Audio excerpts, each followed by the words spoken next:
Assalamualaikum warahmatullahi wabarakatuh. Alhamdulillah wassalatu wassalamu ala Rasulillah Sayyidina Muhammad ibn Abdullah wa ala alihi wa sahbihi wa mawala wa la hawla wa la quwwata illa billah. Subhanaka la ilma lana illa ma 'allamtana innaka antal alimul hakim. Rabbi shrah li sadri wa yassir li amri wahlul 'uqdatam min lisani yafqahu qawli. Amma ba'du. Ibu bapak, para jamaah hadirin wal hadirat yang dirahmati Allah, alhamdulillah, puji syukur kita haturkan pada Allah Subhanahu wa taala. Pada malam hari ini kita bisa kembali hadir bermajlis di masjid ini. Mudah-mudahan yang baik kita ini selalu dicatat sebagai amal kebaikan oleh Allah Subhanahu wa taala. Amin ya rabbal alamin. Ya, 18 Sya'ban pada malam ini artinya kurang dari 12 hari lah, paling tidak nanti maksimal kita sudah masuk pada bulan suci Ramadan. Dan ini mungkin sebelum Ramadan pertemuan terakhir, nanti Ramadan libur tentunya. Maka ini pertemuan kajian kita yang terakhir sebelum Ramadan ini. Maka kita akan ngaji tentang berbagai hal terkait dengan penyambutan kita terhadap datangnya bulan suci Ramadan itu. Saya belum sampaikan kajian tentang Sya'ban, tapi saya kira saya sampaikan sedikit saja. Intinya adalah beribadah di bulan Sya'ban ini dengan penuh khidmat, supaya nanti di bulan suci Ramadan kita kemudian juga mengisinya dengan amal-amal yang sudah kita biasakan di bulan Sya'ban. Pertama tentu jangan lupa Bapak Ibu mulai perbanyak menunaikan solat sunnah. Kalau solat wajib kan tidak bisa diperbanyak, solat sunnah mulai diperbanyak. Kalau solat wajib itu sudah pas 5 kali sehari semalam, tapi sholat sunnah itu bisa untuk lebih diperbanyak. Maksud saya, kalau panjenengan sudah biasa sholat wajib, jangan lupa ikuti sholat sunnah, misalnya dengan menunaikan sholat rawatib. Berpaham tadi mungkin? Qabliyah subuh, qabliyah zuhur, ba'diyah zuhur, qabliyah asar, qabliyah maghrib, ba'da maghrib, qabliyah isya, ba'da isya. Nah, itu ditunaikan minimal 2 rakaat, ya, minimal nih. Tidak boleh ada 1 rakaat, karena namanya sholat yang ganjil itu cuma witir. Nah, kemudian bagi yang belum terbiasa sholat duha, tambahkan sholat duha minimal 2 rakaat, paling banyak itu 8 rakaat di dalam mazhab Syafi'i. Kemudian malam hari juga begitu, tambahkan sholat tahajud, paling tidak 2 rakaat. Kalau paling banyak ya sak kemengnya panjenengan. Saat dengan kemeng nggak usah berhenti misalnya, ya silakan. Nah, jangan lupa juga ditutup dengan sholat witir. Witirnya paling sedikit itu 1 rakaat, paling banyak itu 11 rakaat. Jadi sholat sunnah itu dimulai dilakukan supaya nanti pas waktu Ramadan panjenengan bisa mengisi dengan sholat sunnah. Ibadah sunnah di Ramadan sama seperti ibadah wajib di luar Ramadan. tapi ibadah wajibnya dilipat gandakan Allah. Nah, kemudian yang kedua, banyak berzikir pada Allah, bersolawat. Bulan Sya'ban ini bulan diturunkan ayat perintah bersolawat, maka perbanyak solawat. Yang paling minim sallallahu alaihi Muhammad. Nanti jenengan biasakan, termasuk di dalamnya itu berzikir dengan lafal-lafal istighfar, alhamdulillah, kemudian la ilaha illallah dan sebagainya. Dibiasakan supaya nanti di Ramadan kemudian kita mengisi waktu-waktu kita itu dengan zikir. Disebabkan zikir niku sebetulnya amal yang mudah untuk dilakukan. Tidak wudhu, tidak apa-apa. Tapi ya ternyata kita sering lupa. Nah di Ramadan besok itu jangan dilupakan. Jangan dilupakan.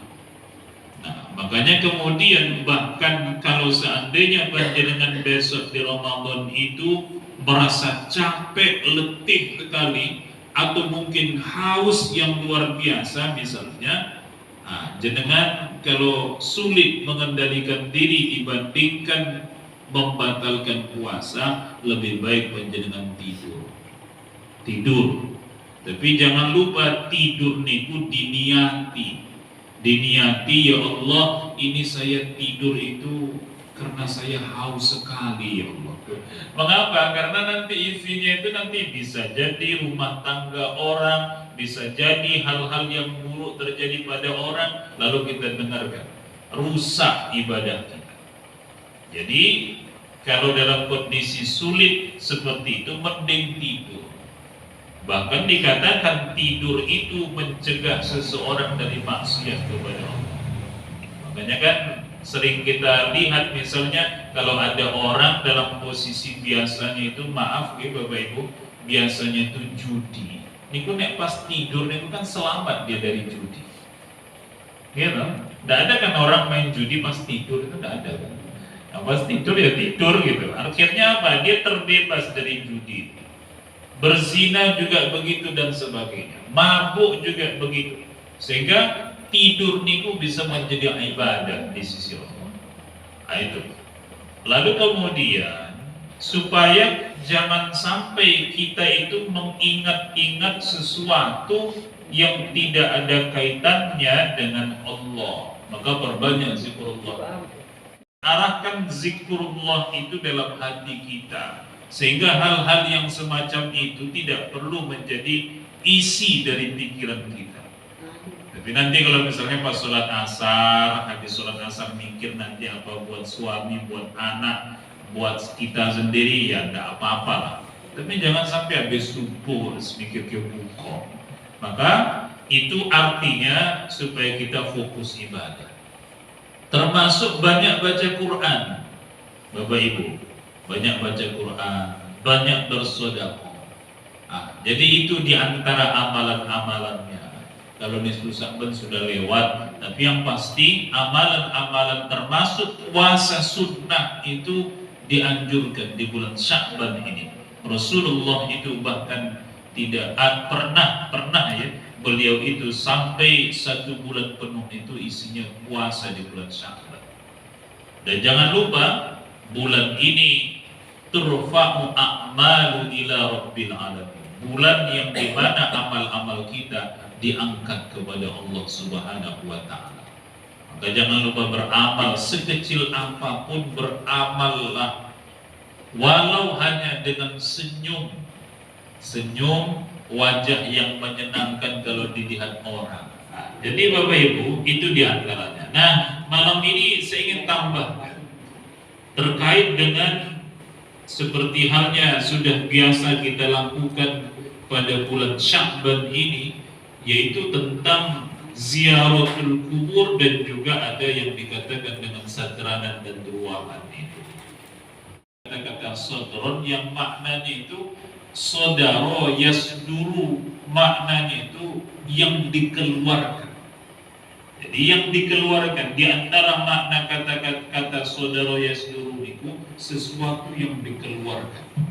Nopo niku yang dikeluarkan niku, makanya orang Jawa mengatakan ruahan niku konon dari kata arwah.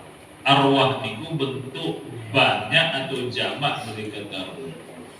Jadi ruh niku yang banyak dikeluarkan, karena banyak ruhnya itu dikatakan ruah dari kata arwah yang bentuk jamak daripada ruh itu.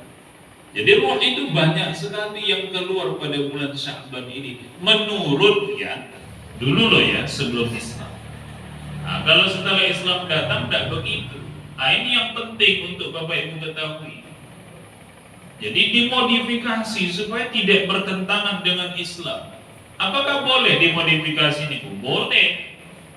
Dulu Rasulullah niku ngapunten disebutkan sebelum Islam itu datang, sebelum zaman Nabi ini, orang-orang Arab nih kalau ada yang melahirkan, datang dibawa baginda Nabi, potong kambingnya dia diambil.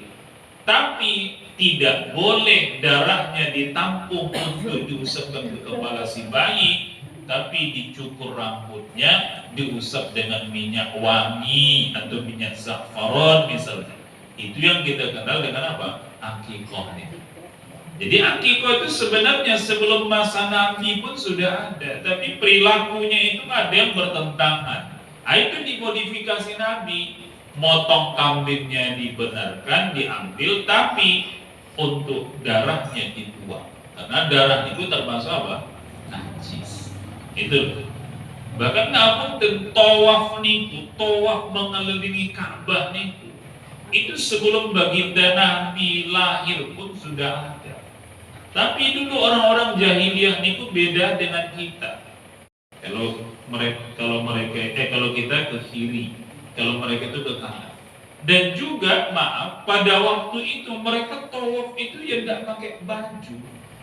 Orang bukan lebaran, gitu loh. Jadi mereka itu memang kalau tawaf itu begitu telanjang. Lah itu yang nggak dibenarkan Islam. Lah tawafnya itu tetap diambil, tapi mengelilinginya tidak searah jarum jam dan juga harus menutup aurat. Lah pada masa itu nggak ditutup aurat. Jangan bisa bayangkan, nek zaman sekarang juga ada yang kayak gitu. Pripun nih bapak-bapak sing haji itu. Ayo, ya berlawanan arah nanti gitu kan. Jadi Bapak Ibu, itu salah satu bentuk di mana kemudian Nabi sendiri itu menerima sebenarnya budaya yang mau dimodifikasi supaya sesuai dengan syariat Islam. Lalu kehadiran hati pada waktu itu, niat.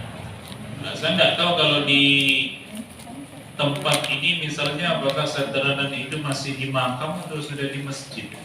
Tahlilan di masjid atau di makam? Konalan kok macanan di rumah ya. Ada mungkin di makam juga ada mungkin ya yang punya apa itu? Bangsal. Yang punya bangsal. Ya bisa-bisa saja. Jadi kalau misalnya mau di rumah ya boleh, di makam ya boleh. Tapi kalau bawa makanan sampai ke bangsal itu satu hal. Jangan pernah diniati itu untuk para arwah. Karena arwah itu memang enggak doyan sebenarnya. Jangan bawa makanan apapun itu enggak doyan. Ya. Makanya kalau seperti di tempat saya itu juga masih di bangsal karena ada bangsalnya di situ. Yang banyak memang makanan disediakan. Banyak. Dari rumah dibawa itu nanti dihadirkan di situ makanan itu, tapi setelah itu saling bersedekah. Jadi niatnya itu untuk sedekah. Lah pahala sedekah niku dimohonkan pada Allah untuk yang sudah meninggal. Nah itu boleh itu. Jadi jangan sampai untuk yang sudah meninggal. Makanya kan saya sering lihat itu tidak ada sebenarnya yang namanya seperti teh disuguhin itu mesti teh dewi diombe sama arwah-arwah, tidak ada. Si arwah itu sing sarungan itu ya, dan itu sarungan itu roh-roh itu sing teh kepangan itu. Jadi tidak, pada arwah itu tidak. Nah itu jadi para ulama itu modelnya begitu, masuk ke makam diniati ziarah, bawa makanan diniati apa? Sedekah. yang pahalanya itu untuk untuk arwah itu. Boleh nggak itu? Boleh. Ziarah kubur panjenengan sudah pernah saya sampaikan, fazuruha kata Nabi, berziarah kuburlah kalian, wa innahu tuzakkirul akhirah, karena ziarah kubur itu mengingatkan kamu kepada akhirat. Ada yang mengatakan tuzakkirul maut, untuk mengingatkan kita kepada kematian.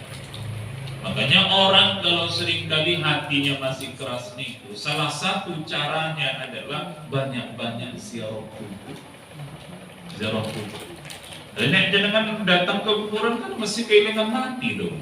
Iya dong. Teringat kematian dong. Kalau kita datang ke kuburan, mesti tidak keinginan utang barang itu.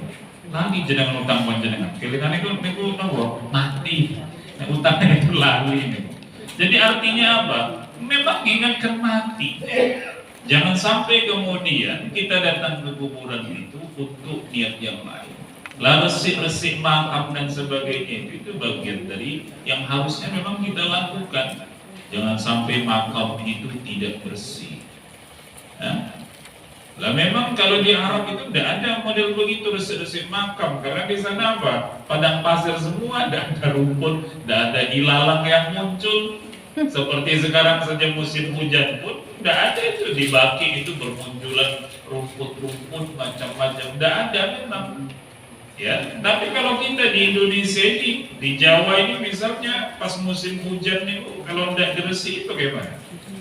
Jadi hutan belantara, tidak ngerti kita. Karena memang posisinya beda. Jadi bersih-bersih makam itu seperti itu. Nah, yang penting untuk diingat Bapak Ibu ini loh. Saya tidak ingin mengatakan bahwa kalau panjenengan misalnya kirim doa niku di rumah atau di masjid salah, tidak. Nenek misalnya panjenengan tanya mana yang lebih utama, kirim doa niku dilakukan di masjid atau ketika kita ziaratul kubur niku, ya lebih utama ziarah. Jadi jangan kirim doa, baca bacaan apapun itu mesti lebih utama kalau itu panjenengan lakukan ketika panjenengan di dekat kuburan, di kompleks kuburan itu, bukan di luar. Mengapa demikian? Karena ada riwayat ini dari baginda Nabi Sallallahu Alaihi Wasallam. Itu dikatakan oleh baginda Nabi bahwasanya barang siapa yang ma min ahadin yamurru bi qabri akhihi al-mu'min, kata Nabi, tidaklah salah seorang di antara kalian itu berjumpa dengan kuburan saudara dia mukmin, karena ya'rifuhu fid dunya, yang dia kenal ketika di dunia ini, fa yusallimu alaihi, lalu dia ucapkan salam kepada jenazah atau ruh itu, illa arafahu, kecuali ruh itu mesti akan mengenalnya, waradda alaihi salam, dan dia akan menjawab salam itu.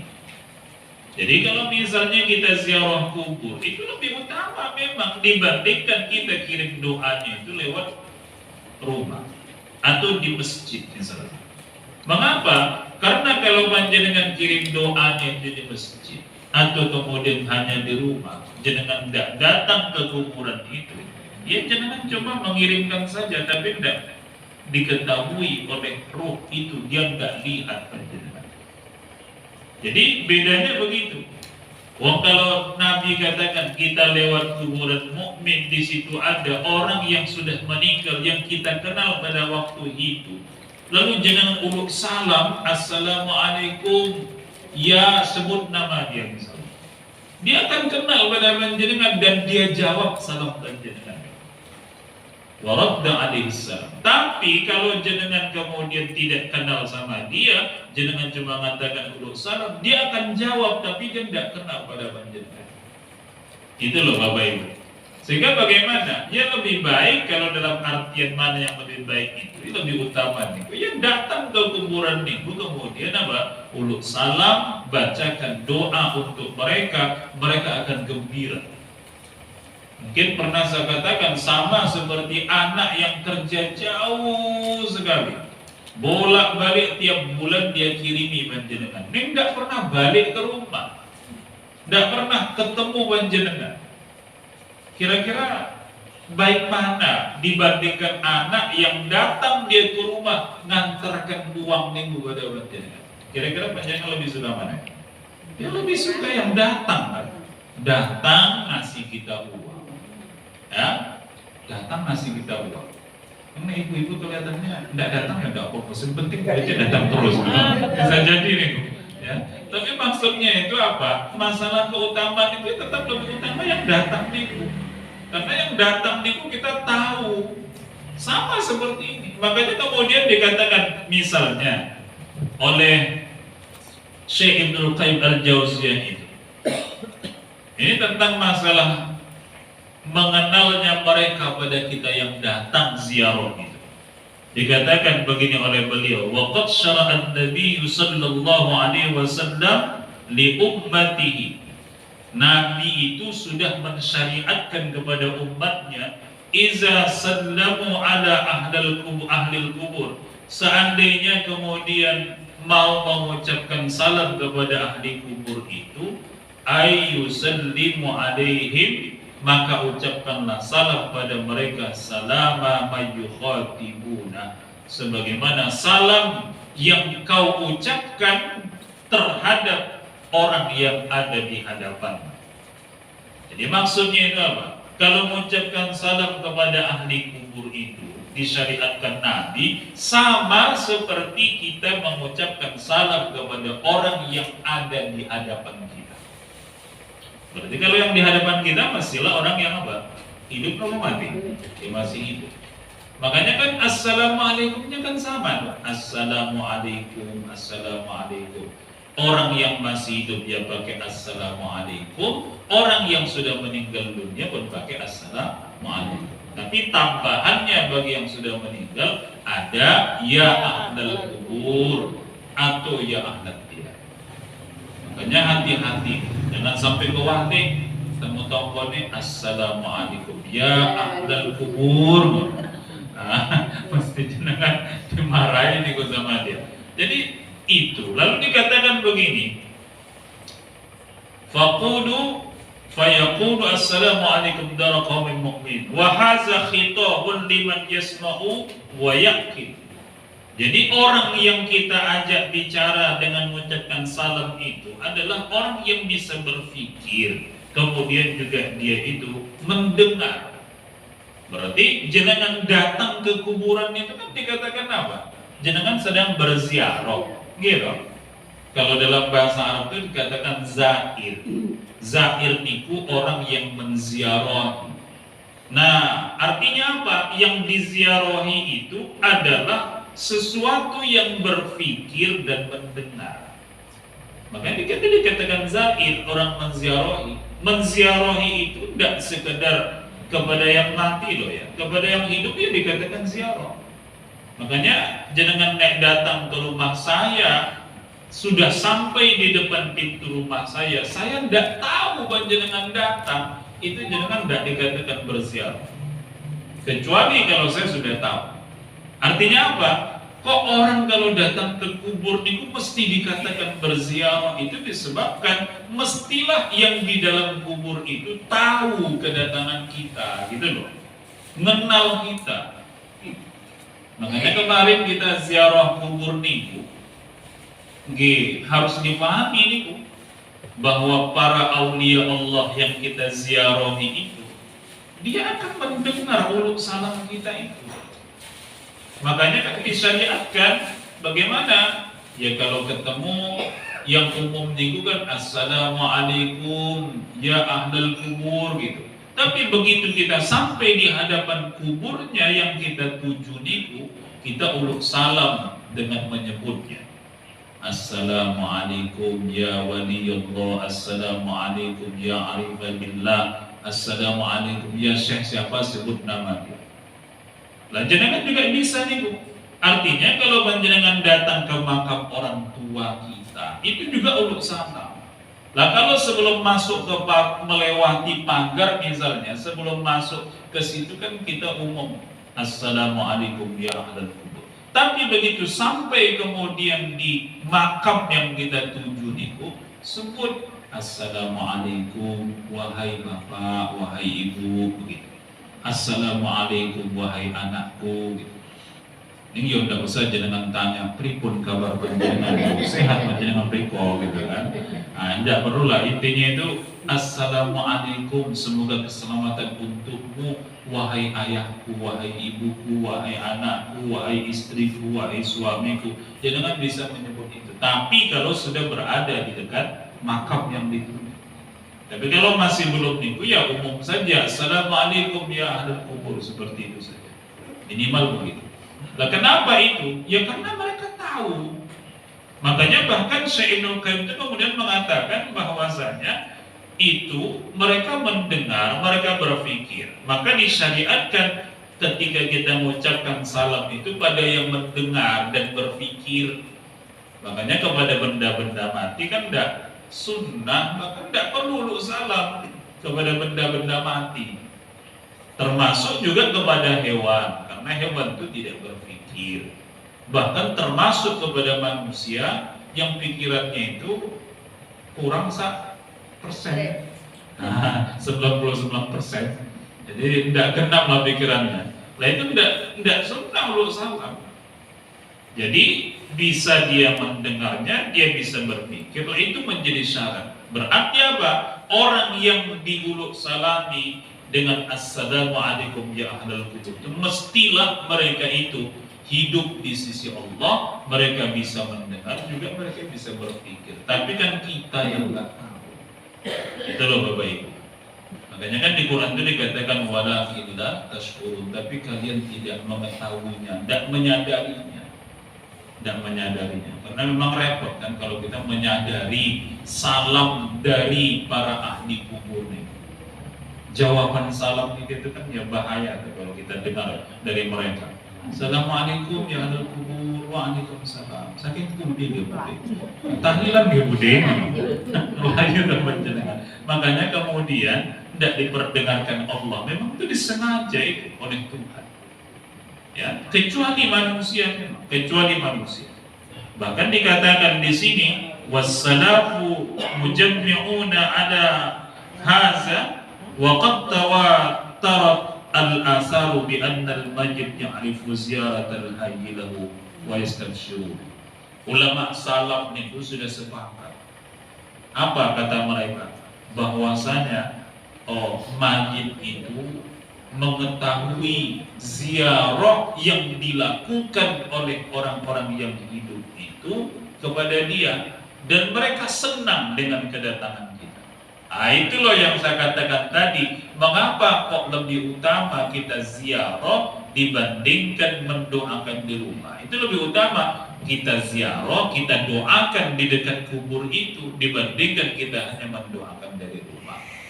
Maka kalau misalnya ngapunten jenengan misalnya tidak ada bangsal untuk tempat sandranan di rumah atau di masjid, ya silakan. Tapi jangan lupa setelah itu ya ziarah, tetap diziarah. Karena apa? Karena dalam menyambut Ramadan ini kan ziarah itu untuk memperbaiki hubungan kita dengan yang sudah tiada ini. Jadi tidak cuma sekedar yang hidup-hidup ini kita saling bermaafan kepada mereka itu juga, karena mereka sebenarnya ngerti loh Bapak Ibu. Jadi jangan lupa ya, kita yang hidup ini itu diperlihatkan Allah kepada ruh-ruh itu apa amalan kita. Makanya kan di Quran itu dikatakan begini, wa qul i'malu fasayarallahu amalakum wa rasuluhu wal mu'min. Oleh Allah itu dikatakan beramallah kalian, Allah kemudian Rasulullah, orang-orang mukmin itu akan melihat amal kalian. Dan itu ditafsirkan oleh Imam Ibnu Katsir itu sebagaimana juga didasarkan kepada sebuah hadis Nabi. Dikatakan Nabi, inna a'malakum tu'ridu ala aqribaikum wa asyairikum fi kuburi. Amal-amal kalian yang hidup ini, kata Nabi, itu diperlihatkan kepada kaum kerabat kalian yang sudah meninggal dunia di alam kubur mereka. Kalau amal kalian baik, kata baginda Nabi, istabshiru bih, mereka senang. Istabshiru bih, mereka senang kalau amal kita. Tapi kalau amal kalian buruk, mereka berdoa, Allahumma alhimhum ayya'malu bi ta'ati. Ya Allah, jadikan mereka itu taat kepada. Itu maksudnya bagaimana itu? Mereka itu tahu amal kita itu.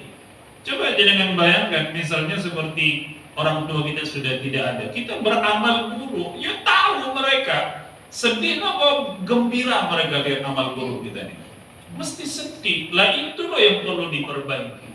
Jadi masuk bulan Ramadan itu, amal kita kepada yang masih hidup itu baik, hubungan kita dengan yang sudah meninggal itu juga baik. Maka jangan lupa itu kirimi mereka doa, lalu kemudian mohonkan ampunan pada Allah untuk mereka, dan juga bisa jadi kita dengan bahasa sendiri mengatakan, ya mohon maaf kalau ada kesalahan-kesalahan yang sudah saya lakukan. Mereka tahu nih. Yang sekarang kan banyak orang tidak peduli tentang ini. Rokok bos mati, rokok. Kata dia gitu, tapi sebenarnya sing mati itu ya tahu karena diperlihatkan Allah. Nah, itu loh Bapak Ibu. Jadi saya sendiri itu melihat memang budaya kita di Nusantara ini, di Jawa ini misalnya, itu tidak cuma sekedar penerjemahan dari ayat-ayat Al-Quran, hadis-hadis Nabi itu sebetulnya sangat baik. Makanya orang Arab kan tidak paham gitu. Mereka ngapain ziarah kubur gitu kan misalnya, tidak ngerti mereka. Padahal sebenarnya salah satu makna kenapa kita diminta ziarah pada waktu bulan Sya'ban banyak yang ziarah itu salah satunya itu. Supaya nanti masuk bulan Ramadan hubungan kita itu semua baik. Maka jangan bisa lihat kan waktu ziarah makam aulia itu bulan Sya'ban itu banyak sekali. Karena kemarin kita ziarahnya ke Jawa Timur, tidak tahu saya mungkin hari ini belum pulang gitu. Karena saking banyaknya yang ziarah pada bulan Sya'ban. Jadi Bapak Ibu itu yang perlu saya sampaikan. Intinya mari kita isi Sya'ban ini yang tinggal sekitar 12 hari ini untuk ibadah kepada Allah, dan juga mempersiapkan diri masuk bulan suci Ramadan. Hubungan kita dengan yang masih hidup kita perbaiki, kepada yang sudah meninggal dunia juga demikian. Mudah-mudahan nanti Ramadan tahun ini bisa kita isi dengan amal-amal soleh, dan kita bisa meminimalkan melakukan amal-amal keburukan. Kalau bisa jangan sampai itu terjadi, tapi seandainya itu terjadi mudah-mudahan tidak sebanyak tahun-tahun yang lalu, sehingga kemudian amal ibadah kita di Ramadan ini lebih baik daripada ibadah kita di tahun yang sudah lalu. Saya kira itu Bapak Ibu. Ada pertanyaan? Ada pertanyaan enggak kira-kira? Ada. Tidak ada? Oke. Kalau tidak ada saya kira itu saja. Karena ini kita terakhir, saya mohon maaf kepada panjenengan kalau misalnya ada selama ini baik perilaku ataupun tutur kata saya yang kurang berkenan, mohon untuk dimaafkan, dan mudah-mudahan Allah berikan kepada kita kesehatan lahir batin, umur panjang, kita bisa masuk pada bulan suci Ramadan, beramal dengan amal soleh di dalamnya, dan nanti setelah Ramadan Allah izinkan kembali kita bermajelis di masjid ini. Amin ya rabbal alamin. Segera itu mudah-mudahan bermanfaat. Assalamualaikum warahmatullahi wabarakatuh. Waalaikumsalam warahmatullahi wabarakatuh.